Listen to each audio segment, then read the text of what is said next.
Somebody more interesting to talk about the Internet of Things than Gary Schwartz, who lives in Toronto, works in Los Angeles, loves Las Vegas, and is highly inspired by anything which electronic gadgets can move. I'm ready. I'm ready.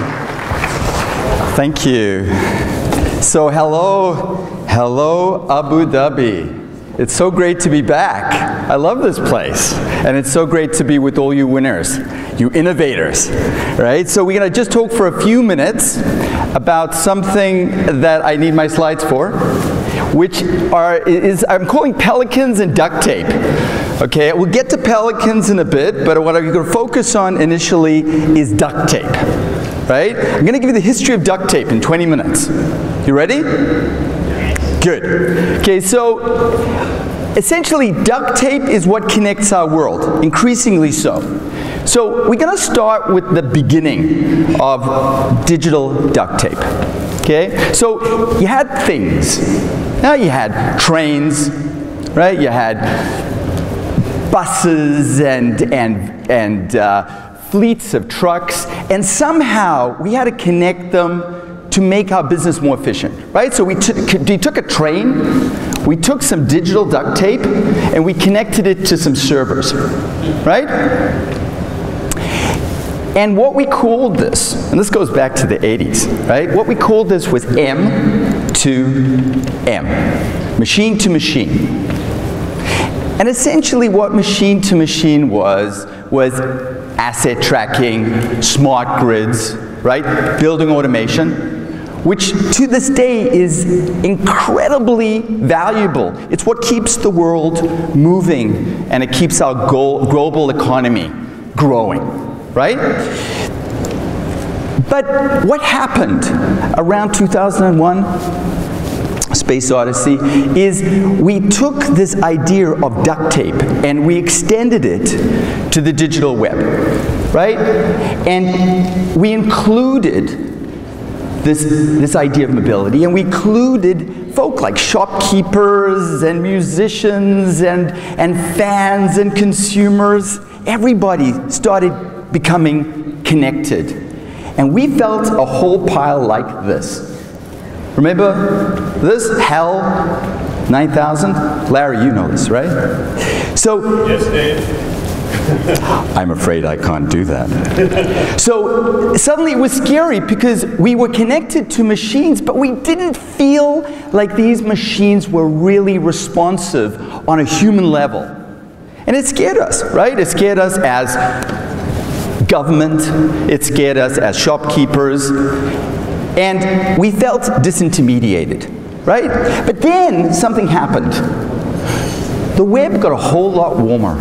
Right? So you've ordered Uber, I presume. So when I order Uber, right, my kids run up to me and they grab the phone, they start following that little dot, right, that little car coming to our house. They can see who's in the car, they can see their name.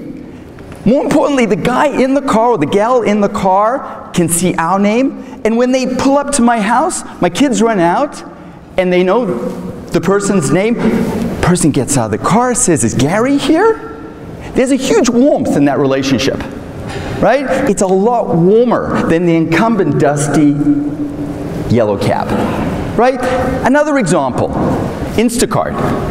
Instacart has a $2 billion valuation, and that is not a bubble. Why? Because they're reintroducing us to something that we've lost. We lost the grocery guy. You know, you used to have the corner grocery, you used to call him up and say, "Hey Bob, I need some, milk and a few bananas." Somebody used to run up to our house with milk and bananas. You used to say, "Hi Jim, hello Mr. Schwartz," and there was a relationship. What Instacart is doing is reintroducing that relationship that has pretty much been eviscerated from our stores. Digital is bringing the warmth back. So there's this company that's based out of South Africa, and they have a software that they call Ubuntu. Now, Rolf, you'll know Ubuntu, because Ubuntu in Zulu means the quality of humanness. Okay? This software, by the way, is a Linux-based software that they're vying to become the glue, the duct tape, that connects this thing called the Internet of Things. And what the Internet of Things is the ability to not just connect to servers and nodes and things that we isolated to the web and more recently to the App Store, but it connects things that we don't intrinsically think of as digital. Watches, or what we now call wearables, right? Dishwashers, lamps. Everything becomes the physical web. But what I want to focus on here is not the Internet of Things, but the humanness and the warmth that is connecting the Internet of Things, the humanness factor, right? So let's start with the stormtrooper, right? So you have the stormtrooper in Star Wars, and why could I kill stormtroopers with impunity? The carnage in a Star Wars movie, and you could get away with a PG rating with Mr. Lucas because you never saw the human. They were all behind plastic, right? What's happening is when you introduce the human to the equation, fundamentally our businesses change. There's a warmth, there's an engagement, right? If I take this into the real world, and I've shown you this before, is you had in 2001, again, Space Odyssey 2001, you had Bill going up on stage at the now defunct Comdex show in Vegas, introducing the tablet PC. This was the Stormtrooper device, guys. Fantastic. What technology. But it wasn't embraced because it didn't exude humanness, right? You had to use a stylus to interact with this. This was taken back by the Microsoft engineers and oh my gosh, there was so much excitement. They thought that this would transform their business. Didn't go anywhere. But a few years later, this guy introduced something called the iPhone, right? In 2007, reinventing something, not because of technology. To be honest, there wasn't much technology here that was revolutionary. But what this gentleman did is he innately understood how humans interact with technology, and he introduced warmth and humanness. Pinch and zoom was technology that was there. You didn't even use a stylus. What did Steve Jobs say about the stylus? You're born with 5 of them, right? What he did is he understood how to make technology human and allowed us to jump into data and explore. And that was the revolution that happened in 2007. Now, granted, the phone had evolved before then, right? You had the rotary dial. Remember this guy? And it had come a long way. It had come a long, long way to become mobile. You could put it in your pocket. But essentially, this was the evolution of the phone. There was no revolutionary stage here. Essentially, this rotary dial allowed you to connect to people, and this one just allowed you to connect to people a whole lot more efficiently. Essentially, what a Nokia device did is help you communicate more effectively. At the center of that communication was text and voice. It was human to human, with a really efficient little machine in the middle. What this device did in 2007 was it was the first Internet of Things thing. Why? Because it wasn't about communicating via this device to somebody else. It was about communicating to this device. And what happened was they piled sensors in that allowed this device to become ambient, allowed this device to intuit a relationship with you, so you weren't dealing with the machine. You were dealing with something that was innately human. So you were connecting to a machine, but ultimately it felt as if this machine intuited your behavior in such a way that this was not HAL 9000. This wasn't 2001. This was 2007. And back at CES 2 weeks ago, I'm walking the floor in Vegas, and everything is now not just digital duct tape, human duct tape. There's an intuition that we can connect the world in a very warm and human way. And we're connected now to things we care about, our pets, our cars, our work, objects on our shelves, our home, cameras, lights, appliances, and the list goes on. The physical web is warm and it's ready. And it all comes down to the human duct tape. Now I'm going to connect a Pelican, and I could connect a whole bunch of objects, but I'm going to connect a Pelican with Nick Woodward's GoPro camera. We don't have a relationship with Pelican, but if you put a GoPro camera on a Pelican,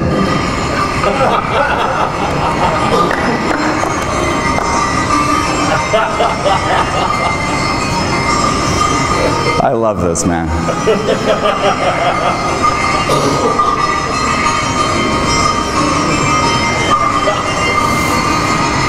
Thank you. You know, it demands a little applause. This is the Internet of Things. It's the ability to connect with ambient and inanimate objects and change your relationship fundamentally. So let's go to a little math equation. We have a thing. That thing can be a Pelican.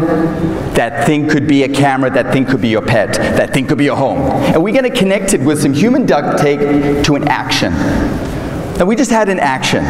Let me take that same GoPro camera and I'm going to shove it inside my dishwasher. Now that's an interesting thing to do, and I encourage you to do it one day. It's kind of fun to see the inside of your dishwasher. But it doesn't have a huge utility. It's not going to change your world. So it isn't just combining a thing with an action. It's combining a thing with an action which actually has an impact on your life. Okay? So this is an action that has an impact on my life, right? I can talk to my dishwasher. Okay? I can have human duct tape that connects me to the dishwasher the same way I'm connected to my daughter. Right? I can text my daughter to come home before 12 o'clock, and I can text my dishwasher to turn on before 7. Right? And that changes the world. Basketballs. Now, my basketball has always known that my game sucked. But it hasn't been able to tell me. Suddenly, if I put a sensor in the basketball and it can speak to me in a very human way, it can tell me that if I just change my arc a little bit to the left, I may get some shots in. Right? It can tell me if the ball's deflated before the Super Bowl game. Right? Obviously not an American crowd here. Okay, so, so ultimately we're creating a different relationship with objects that we've had by our side from day one. Okay? And that's exciting, and we're inspired to do that. And you know what? We're inspired to do that a whole pile of years before we ever knew what the Internet of Things was. Ultimately, we're always excited about taking objects and making ourselves into superheroes. You know, if I'm Fred, or I'm Dick Tracy, or I'm some other pop culture guy, I can put something on my wrist, I can become omniscient. I can change the world, right? That's sort of the dream of a wearable, right? But ultimately, it's a thing that has an action. And if that action is putting a GoPro camera in your dishwasher, it may not change your world. So ultimately, wearables are exciting things. You can call your car, you can have something on your wrist that you can throw out and take a picture of yourself, but ultimately, if these things aren't more than gimmicks, they're going to be a present to Dad, a present to Mom at Christmas, and they're going to end up in the drawer. with all the other things that you don't use anymore. So ultimately, we have this thing called the physical app store. We can't make it into what we had with the digital app store. We have to go beyond that. So here is a smart thing. This is a connected device. It's a bike. But the big thing about this bike, this smart bike, is it has sensors, but when it's connected as a network, one bike can talk to another bike, one bike hits a pothole, when the other bike comes through that's on that network, it will tell that bike to move a little bit to the left. Now it becomes something that's smart. So essentially, it's not just about the actions, it's about the connected universe of the IoT. So you have something like Nest. Nest is only valuable because Nest, which is a smart thermostat, is connected to another company they bought called Dropcam, Google, God bless them, and at CES they launched 15 partner companies that all work through the Nest model to make a smart home, all talk together in a network. It's about that networking value that's the other ingredient. So let's go back to our formula. A thing plus human duct tape plus an action that's meaningful plus human duct tape plus network. Let's go on. So Nexus phones. Who makes Nexus phones? Give me somebody who makes a Nexus phone. Motorola. Excellent. Anybody else? Samsung made the first Nexus. The second Nexus was made by LG, and right now it's Motorola. Thank you very much, Peter. Ultimately, do we care? Because we're buying a Nexus. These guys have become commoditized behind Google. They just make phones. Google is the operating system. You buy one of those, unlike my phone here that's on KitKat, with this one you got Lollipop. This is the souped up version. Now, I want you to remember that, because as we move forward, talking to car companies, I speak to them all the time, car companies need a connected car. So they go, oh, Google, can you help us? Well, yes. Apple, can you help us? Absolutely. Apple has the CarPlay. Google has the Open Automobile Alliance. But if you let Google in, could it be that one day you're in your one car, you trade it in, you buy another car, you trade it in, you get another car, but ultimately it's all the same because you're bringing your inner guts, the digital interior of Google with you, and these guys become commoditized. So this is what I want you to take away from this, is in the new economy of the IoT, as one of the CEOs of Samsung said it at CES, we're building an open network. Remember that open is a four-letter word. What I want you to understand, that you have to own this new economy. You can't let somebody come into your hotel and give you a solution for your hotel and you just become a physical property. Because a physical property, as we know from Airbnb, is a liability. You have to own that interior conversation with your customer. You can't just have smart things and not think further. So Samsung bought a company called Smart Things. This is the App Store. Nearly finished, Peter. Ultimately, what you need to do is Samsung needs to think bigger. So can you see a world where you're not buying a Samsung dishwasher, you're not buying a Samsung phone, you're buying a Samsung community.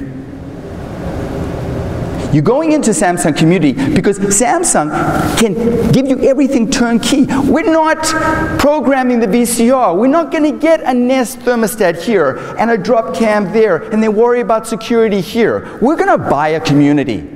Can Samsung get into the business of selling us a community that's all networked, energy efficient, smart grid, and safe so people can't hack into my home? So finally, the equation, a thing, plus digital duct tape, plus a meaningful action, plus digital duct tape, plus a network, plus data. A relationship that you own, and hold on to it, because otherwise you will become digital roadkill. Thank you very much. God bless you all. Thank you.